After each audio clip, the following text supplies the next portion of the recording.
وهدى ورحمة للمؤمنين۔ اعوذ باللہ من الشیطان الرجیم، بسم اللہ الرحمن الرحیم۔ آیت نمبر 58 آج پڑھیں گے۔ یہ بہت ہی امپورٹنٹ آیت ہے۔ اس میں اللہ تعالیٰ مسلمانوں کا جو سیاسی نظام ہے اس کے بارے میں ہدایات دیں گے، تو دھیان سے سنیے گا۔ اللہ تعالیٰ کہہ رہے ہیں ان اللہ یأمرکم، بے شک اللہ حکم دیتا ہے تم کو، ان تؤدوا الاماناتی، کہ تم ادا کرو امانتوں کو، الی اہلیہا، طرف ان کے اہل کے۔ یہاں اللہ تعالیٰ کون سی امانت کی بات کر رہے ہیں؟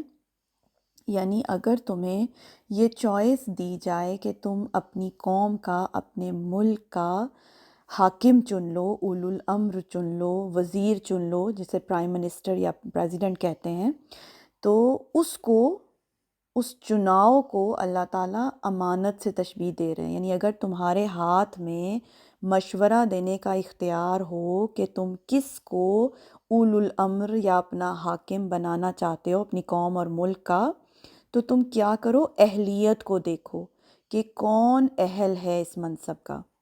یہ اللہ تعالیٰ کہہ رہے ہیں بہت بڑی امانت ہے، اور اس امانت کو اس کے اہل کے حوالے کرو۔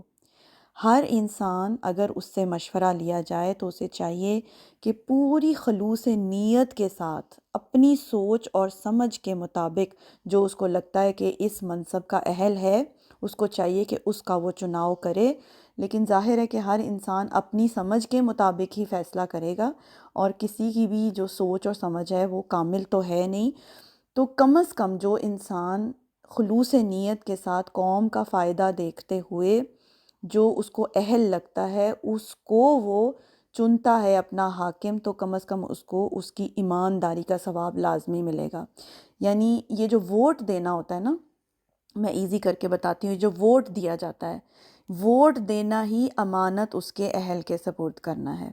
یہ جو ووٹ دینا ہے یہ ایک طرح کا مشورہ ہے جو ہر فرد دیتا ہے، اور جب وہ مشورہ لیا جاتا ہے تو ہر فرد امین بنایا جاتا ہے۔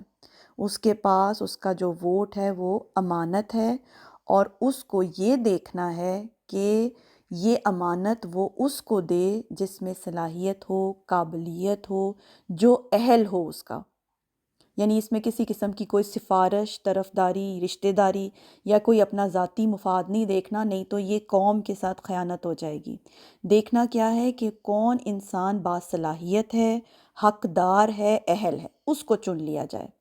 اب لیڈر چننے کے لیے بھی یہ دیکھنا ضروری ہے کہ انسان میں لیڈرشپ کوالٹیز بھی ہوں، اس کو جسٹس کرنا آتا ہو، اس میں حکمت ہو، کیونکہ ہو سکتا ہے بظاہر دیکھنے میں کوئی انسان بہت بھی نیک ہے، بہت بڑا قرآن کا عالم ہے، متقی ہے دیکھنے میں، مگر ضروری نہیں ہے کہ وہ ایک بیسٹ لیڈر بھی ثابت ہو۔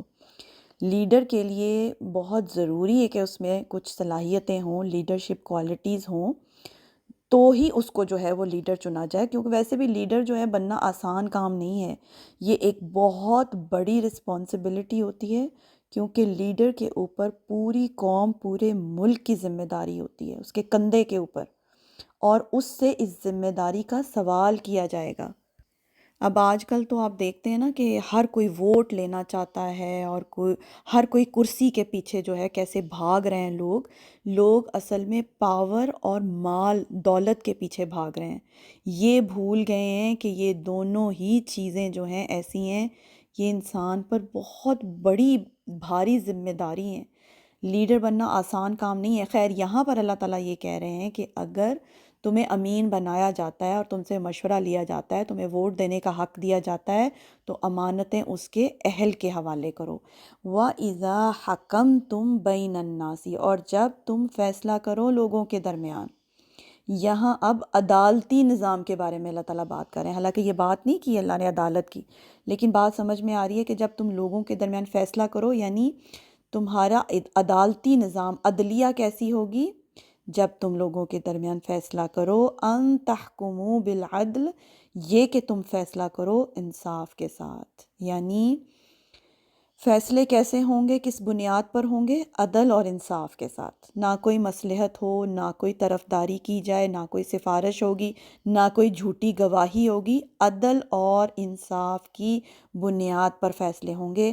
ان اللہ نعم یعظکم بہ، بے شک اللہ کتنی اچھی نصیحت کرتا ہے تم کو۔ سمجھنے کی بات ہے نا کہ جو معاشرہ ان بنیادوں پر قائم ہوتا ہے وہی بہترین معاشرہ ہوتا ہے۔